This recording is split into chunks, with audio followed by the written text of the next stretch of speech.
A very warm welcome to all of you. This is Mehker and this is my YouTube channel Keep Growing. Today we will be learning about NCERT Psychology Class 12th Chapter 1 What Variations in Psychological Attributes and this is Part 1. अब boards आ रहे हैं तो मेरी कोशिश यही रहेगी कि मैं आपके ज़्यादा से ज़्यादा टॉपिक्स जो है वो कवर करूँ, ठीक है, आपके कंसेप्ट्स की क्लैरिटी हो, ठीक है, आपको कंसेप्ट्स की मेन क्लैरिटी होनी चाहिए ताकि आप पेपर में अच्छा स्कोर कर पाएँ, ठीक है। तो उसके लिए मेरे चैनल से जुड़े रहिएगा ताकि कोई भी अपडेट हो आपके पास जल्दी से जल्दी आए। ओके तो बढ़ते हैं हम पार्ट 1 की तरफ। पार्ट 1 के अंदर हमारे पास कंटेंट्स रहेंगे। पहले तो मैं इंट्रोडक्शन दूंगी कि चैप्टर है क्या, वेरिएशन इन साइकोलॉजिकल एट्रीब्यूट्स है क्या, ठीक है। Individual differences in human functioning, ठीक है, इंडिविजुअल डिफरेंसेस होते हैं ह्यूमन फंक्शनिंग में, वो हम पढ़ेंगे इसके अंदर। Assessment of psychological attributes, psychological attribute होते क्या है और असेसमेंट कैसे होती है इसकी, वो चीज़ पढ़ेंगे। इसके अंदर सब टॉपिक्स हमारे पास रहेंगे, सम डोमेन्स ऑफ साइकोलॉजिकल एट्रीब्यूट्स और असेसमेंट मेथड्स कौन कौन से होते हैं, ठीक है। तो बढ़ते हैं हमारे इंट्रोडक्शन की तरफ। तो पहले मैं बताना चाहूँगी इस चैप्टर में हम पढ़ेंगे क्या, ठीक है। Variation in psychological attributes, main हमारा फोकस ये रहेगा कि वेरिएशन क्या होता है। पहले हम ये समझते हैं, वेरिएशन ये होता है कि कोई भी डिफरेंसेस, ठीक है, कोई भी एक स्पीशीज़ जो है दूसरे स्पीशीज़ से अलग होती है, ठीक है, कोई इंडिविजुअल दूसरे इंडिविजुअल से अलग है, ठीक है, तो वेरिएशन में फ़र्क आ जाता है, ठीक है। डिफरेंस, जहाँ हम डिफरेंस की बात करते हैं वो वेरिएशन में आ जाती है। और अब एट्रीब्यूट के बारे में बात करते हैं। एट्रीब्यूट क्या होता है? एट्रीब्यूट होता है क्वालिटी और डिसक्वालिटी ऑफ अ पर्सन, ठीक है। तो जब वो पर्सन जो है अपने आप को कैसे प्रेजेंट कर रहा है, अपने सोसाइटी के अंदर अपने आप को कैसे प्रेजेंट कर रहा है, सोशली कैसे प्रेजेंट कर रहा है, ठीक है, उसके कुछ डोमेन्स होते हैं। साइकोलॉजिकल वे में देखा जाए तो कुछ डोमेन्स होते हैं जो एक्सपेक्ट्स होते हैं जिस पे पीपल जो है वो लाए करते हैं, ठीक है। जैसे उनका इंटरेस्ट लेवल देखा जाता है, इंटेलिजेंस लेवल देखा जाता है, एप्टीट्यूड कैसा है, वैल्यूज़ कैसी है, ठीक है, जिसके वे में वो अपने आप को प्रेजेंट कर रहा है सामने वाले को, ठीक है। तो इस चैप्टर में हम यही पढ़ेंगे पहले कि साइकोलॉजिकल एट्रीब्यूट्स है क्या, ठीक है, और कैसे जो पीपल एक दूसरे से डिफर करते हैं। Learn about different methods that are use to assess psychological attributes, ठीक है। बहुत सारे मेथड्स हम इसके अंदर पढ़ेंगे कि कैसे साइकोलॉजिकल एट्रीब्यूट्स को असेस कर सकते हैं, ठीक है। How psychologist assess intelligence to identify mentally challenged and gifted individuals, ठीक है। साइकोलॉजिस्ट जो है कैसे असेस करते हैं इंटेलिजेंस को और आइडेंटिफाई करते हैं कि कौन मेंटली चैलेंज्ड है और कौन गिफ्टेड इंडिविजुअल्स है, ठीक है। How intelligence has different meaning in different cultures. अब इंटेलिजेंस के ना बहुत सारे मीनिंग्स होते हैं, डिफरेंट मीनिंग्स होते हैं और हर कल्चर में अलग अलग मीनिंग होते हैं, तो हम इस चैप्टर के अंदर पढ़ेंगे। Understand the difference between intelligence and aptitude, ठीक है। अब इंटेलिजेंस और एप्टीट्यूड का डिफरेंस हमें पता होना चाहिए, तो इस चैप्टर में ही हम पढ़ेंगे कि क्या क्या डिफरेंस होते हैं, ठीक है। तो मेन हमारा ये है कि वेरिएशन इन साइकोलॉजिकल एट्रीब्यूट होते हैं, मतलब डिफरेंसेस होते हैं साइकोलॉजिकल एट्रीब्यूट्स में जो आप इस चैप्टर में पढ़ेंगे। तो बढ़ते हैं हम नेक्स्ट टॉपिक की तरफ जो कि है individual differences in human functioning, ठीक है। अब ना हर एक इंडिविजुअल अलग अलग थिंकिंग पावर होती है उसकी, ठीक है। कलर में देखा जाए तो कलर उनका अलग होता है, कोई ब्लैक होता है, कोई वाइट होता है, ठीक है। अगर हम देखा जाए, ठीक है, किसी की कॉग्निटिव एबिलिटीज़ देखा जाए तो वो अलग होता है, किसी का इंटरेस्ट लेवल देखा जाए तो वो अलग होता है। तो हर एक इंडिविजुअल जो है वो एक दूसरे से अलग होता है, ठीक है। तो individual differences refers to distinctiveness and variation among people's characteristics and behavioural patterns, ठीक है। इंडिविजुअल डिफरेंसेस जो है ना रेफर करता है डिस्टिंक्टिवनेस और वेरिएशन अमंग पीपल कैरेक्टरिस्टिक्स। हर एक पीपल की कैरेक्टरिस्टिक्स अलग अलग होती है, ठीक है। उनका बात करने का तरीका अलग होता है, उनका मतलब मैं कह रही हूँ ना एट्रीब्यूट, उनका प्रेजेंट करने का तरीका अलग होता है सामने वाले के आगे, ठीक है। उनका बिहेवियरल पैटर्न अलग होता है जो इंडिविजुअल को एक दूसरे से डिफरेंट बनाता है, ठीक है। Approaches explaining individual differences in psychological functioning, ठीक है। अब कुछ अप्रोचेज ने एक्सप्लेन करा है, मतलब साइकोलॉजिस्ट ने कुछ अपनी थियोरीज दी है जिसके अंदर एक्सप्लेन करा गया है कि कैसे साइकोलॉजिकल फंक्शनिंग से हम पता लगा सकते हैं इंडिविजुअल डिफरेंसेस का, ठीक है। तो ट्रेट अप्रोच एक अप्रोच है, ट्रेट अप्रोच जो पर्सनल ट्रेट जो बोलती है personal traits cause change in behaviours, ठीक है, जो इंटरनल फैक्टर्स होते हैं, ठीक है। अब एक बार मैंने एक एग्जांपल लिया था प्रीवियस वीडियोस में अपनी 11th क्लास के चैप्टर में कि जो हमारा बिहेवियर है ना वो 2 फैक्टर से कॉज होता है, एक तो इंटरनल होता है और एक एक्सटर्नल होता है, ठीक है।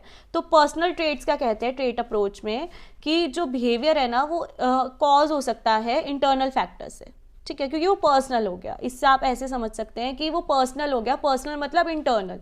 ठीक है, आपको ऑलरेडी, आप मान लो कि आपको ऑलरेडी किसी के ऊपर गुस्सा आ रहा है, ठीक है, और आप सामने वाले पर्सन से बात करने जा रहे हो, वो भी हाइपर वे में आपसे कुछ ना कुछ बोल रहा है, ठीक है, तो ये तो सीधी सी बात है कि आपको और ज़्यादा गुस्सा आएगा। इंटरनल फैक्टर जो है वो कॉज भी है और ठीक है एक्सटर्नल भी हो गया, तो आपको और ज़्यादा गुस्सा आ रहा है जो आपके बिहेवियर में चेंज ला सकता है।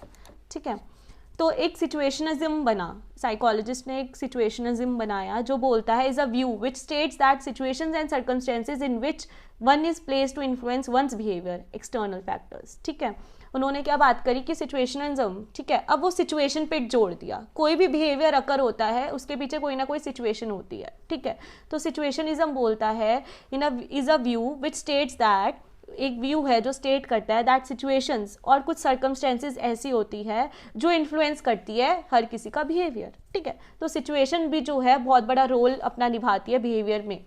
ठीक है, जिसको हम बोल सकते हैं एक्सटर्नल फैक्टर। तो सिचुएशन भी हो गई, इंटरनल भी हो गया, एक्सटर्नल भी फैक्टर हो गया। ठीक है, तो इंटरनल फैक्टर मतलब ऑलरेडी उसको गुस्सा आया हुआ था, एक्सटर्नल फैक्टर सामने वाले पर्सन को भी गुस्सा आया जो उसने पोक कर दिया उसको, और सिचुएशनिज्म, सिचुएशन ऐसी थी कि वो बिहेवियर जो है वो अकर हो गया।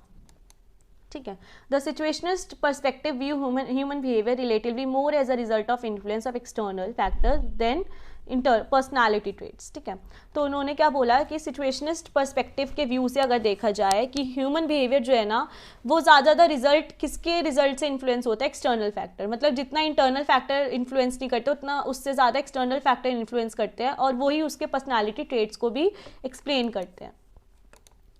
तो हम बात करते हैं पहले असेसमेंट ऑफ साइकोलॉजिकल एट्रीब्यूट्स। ठीक है, असेसमेंट ऑफ साइकोलॉजिकल एट्रीब्यूट के अंदर हम पढ़ेंगे कि जो ओवरऑल पर्सनालिटी होती है किसी इंडिविजुअल की, ठीक है, हम उसकी असेसमेंट कैसे करते हैं, कि हम कैसे अपनी परसेप्शन बना लेते हैं कि सामने वाला बंदा ऐसे होगा। ठीक है, या हम उसके ऊपर टेस्ट कंडक्ट करते हैं जिसकी वजह से हम बोल सकते हैं कि सामने वाला पर्सन जो है ना वो ऐसा है, उसके अंदर ये क्वालिटी है और ये डिसक्वालिटी है। ठीक है, तो बढ़ते हैं हम नेक्स्ट टॉपिक की तरफ जो हमारा यही है, असेसमेंट ऑफ साइकोलॉजिकल एट्रीब्यूट। क्या कहता है, predict future behaviour intervention to affect a change in behaviour. हम इसमें क्या कर सकते हैं, हम प्रिडिक्ट कर सकते हैं फ्यूचर बिहेवियर को, और क्या कर सकते हैं उसके प्रेजेंट बिहेवियर को चेंज कर सकते हैं। ठीक है, जैसे हमें पता चल गया कि ये जो पर्सन है ना बहुत ज़्यादा इंट्रोवर्ट है, अपने में ही रहना पसंद करता है। ठीक है, तो हम इसके बिहेवियर को ना चेंज कर सकते हैं, इसको सोशलाइज कर सकते हैं, इसको लोगों से मिलना सिखा सकते हैं, इसको सोशल गैदरिंग में लेके जा सकते हैं। तो हम उसका प्रेडिक्ट कर रहे हैं फ्यूचर बिहेवियर को और चेंज कर रहे हैं उसके प्रेजेंट बिहेवियर को। First step in understanding a psychological attribute. ठीक है, फर्स्ट स्टेप यही होता है असेसमेंट ऑफ साइकोलॉजिकल एट्रीब्यूट में कि पहले हम ये जाने कि उसका साइकोलॉजिकल एट्रीब्यूट कैसा है, उसकी क्वालिटी या डिसक्वालिटी हम कैसी है, उस पर्सन की, उस इंडिविजुअल की disquality, quality of a person मतलब कैसी है। ठीक है, उसके बारे में हम पहले अंडरस्टैंड करते हैं। फॉर एग्जाम्पल, व्हेन वी से Harish is dominant, we are referring to the degree of dominance in Harish. This statement is based on our own assessment of dominance in him. ठीक है, अगर हम कहते हैं कि हरीश जो है ना वो डोमिनेंट है, क्यों, क्योंकि हम और उसको हम एक डिग्री दे रहे हैं डोमिनेंस, तो ये जो स्टेटमेंट है ये हमारी खुद की असेसमेंट के थ्रू है, ये हमने खुद ही प्रिडिक्ट करा है, परसेप्शन हमारा खुद का है कि जो हम उसको डोमिनेंस कह रहे हैं। ठीक है, आर असेसमेंट में भी इनफॉर्मल और फॉर्मल। असेसमेंट 2 टाइप्स की होती है, फॉर्मल भी होती है और इनफॉर्मल भी होती है। फॉर्मल असेसमेंट जो होती है वो एक ऑब्जेक्टिव होगी, स्टैंडर्डाइज्ड होगी, ऑर्गेनाइज्ड होगी, और साइकोलॉजिस्ट जो है वो ट्रेंड होते हैं फॉर्मल असेसमेंट भी। ठीक है, अब जो साइकोलॉजिस्ट है ना अगर वो टेस्ट कंडक्ट करेंगे, ठीक है, अगर उनको असेस करना होगा किसी इंडिविजुअल को, तो वो पहले टेस्ट को ना एक उनका ऑब्जेक्टिव होगा कि उनको ये अपना गोल जो है ना वहाँ उस गोल तक पहुँचना है, तो उसी वे में ना वो टेस्ट को कंडक्ट करेंगे, उसको स्टैंडर्डाइज बनाएंगे कि इतनी एज से और इतनी एज तक का वाला जो इंडिविजुअल है वो लाए करता है, वो इस टेस्ट को कंडक्ट कर सकता है, इस टेस्ट को दे सकता है। ठीक है, ऑर्गेनाइज करेंगे, ठीक है, बहुत ही ज़्यादा एक सिस्टमैटिक वे में उसको ऑर्गेनाइज करेंगे। ठीक है, तो वो उसको हम फॉर्मल असेसमेंट कहते हैं, जो ऑब्जेक्टिव भी होता है, स्टैंडर्डाइज भी होता है और ऑर्गेनाइज भी होता है। तो साइकोलॉजिस्ट जो है वो मेनली फॉर्मल असेसमेंट में ट्रेंड करे जाते हैं। इनफॉर्मल असेसमेंट जो होती है it varies from case to case, one assessor to another, open to subjective interpretation. ठीक है, ये क्या करते हैं इनफॉर्मल, हम इसमें ना डायरेक्ट क्वेश्चनिंग कर लेते हैं सामने वाले बंदे से। ठीक है, ये केस टू केस जाती है, ठीक है। पहले हमने सामने एक इंडिविजुअल से क्वेश्चनिंग कर ली, फिर हम दूसरे इंडिविजुअल के पास जा रहे हैं क्वेश्चनिंग करने, ठीक है। तो एक तरीके से सब्जेक्टिव इंटरप्रिटेशन हो रहा है, ठीक है। एक हमने सब्जेक्ट ले लिया, उसका पूरा बैकग्राउंड जान रहे हैं, उसके बारे में असेस कर रहे हैं, तो वो इनफॉर्मल हो गई, ठीक है। हम अपने आप से वो चीज़ कर रहे हैं, उसमें वो ना ही वो सिस्टमैटिक वे में है, ना ही वो ऑब्जेक्टिव है, ना ही वो स्टैंडर्डाइज्ड है, ठीक है। अब बात करते हैं एट्रीब्यूट। एट्रीब्यूट क्या होता है? Attributes chosen for assessment depend upon the purpose. Example, improvement of a weak student, intellectual strength and weakness are measured, ठीक है। अब एट्रीब्यूट जो होते हैं ना, वो हम किस वे में यूज़ कर सकते हैं, असेस कर सकते हैं, उसका एक पर्पस होता है। फॉर एग्जाम्पल, जैसे एक वीक स्टूडेंट है, ठीक है, तो हम उसका कैसे उसके इंप्रूव कर सकते हैं, उसकी इंटेलेक्चुअल स्ट्रेंथ कैसे, उसकी कॉग्निटिव एबिलिटीज़ कैसे डेवलप कर सकते हैं, ठीक है, उसकी वीकनेस को मेजर करके, ठीक है। अगर हमें उसकी वीकनेस पता चल जाएगी तो हम उसकी इंटेलेक्चुअल जो स्ट्रेंथ है उसको इंक्रीज कर देंगे, ठीक है। एक वीक स्टूडेंट को एवरेज तक हम लेकर आ सकते हैं।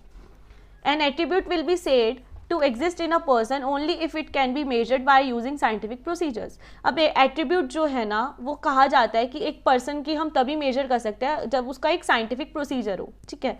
एट्रीब्यूट को मेजर करने का भी एक साइंटिफिक प्रोसीजर होता है जो साइकोलॉजिस्ट कंडक्ट करते हैं। अभी हमने बात करा था फॉर्मल असेसमेंट, मतलब एक ऑब्जेक्टिव होता है, एक स्टैंडर्डाइज होता है, एक सिस्टमैटिक वे में उसको कंडक्ट करवाया जाता है ताकि हम मेजर कर पाए उसका एट्रीब्यूट। कुछ डोमेन्स होते हैं साइकोलॉजिकल एट्रीब्यूट्स के, ठीक है। साइकोलॉजिकल एट्रीब्यूट्स के कुछ ऐसे डोमेन्स होते हैं जो एक ओवरऑल पर्सनालिटी बनाते हैं एक इंडिविजुअल की, ठीक है। जैसे इंटेलिजेंस, सबकी इंटेलिजेंस पावर अलग अलग होती है। एप्टीट्यूड, सबका एप्टीट्यूड अलग अलग होता है। इंटरेस्ट सबका अलग अलग होता है। पर्सनालिटी सबकी अलग होती है, क्योंकि पर्सनालिटी जो है वो एक ओवरऑल साइकोलॉजिकल वे में देखी जाती है। सबकी वैल्यूज़ अलग अलग होती है, ठीक है। तो बात करते हैं, हम फर्स्ट एक एक करके पढ़ेंगे। तो इंटेलिजेंस क्या बोलती है? इंटेलिजेंस बोलती है global capacity to understand the world, think rationally and use available resources effectively when faced with challenges, ठीक है। एक ग्लोबल कैपेसिटी होती है जिससे हम अंडरस्टैंड कर सकते हैं वर्ल्ड को, रैशनली थिंक कर सकते हैं, और जो भी हमारे आसपास रिसोर्सेज अवेलेबल है ना, उसको हम कैसे यूज़ करें अपनी डेली लाइफ में, जो भी प्रॉब्लम्स आ रही है उसको फेस करने में, जो भी चैलेंजेस आ रहे हैं। क्यों हम बोलते हैं ना, अपना दिमाग से ही हम सारी चीज़ें प्रॉब्लम सॉल्व कर सकते हैं, हमें सॉल्यूशन मिल जाते हैं अगर हम ब्रेन को यूज़ करें, ठीक है। तो कैसे हम वो रिसोर्सेज यूज़ करके अपने डेली लाइफ के चैलेंजेस को फेस कर सकते हैं। अब aptitude, an individuals underlying potential for acquiring skills, ठीक है।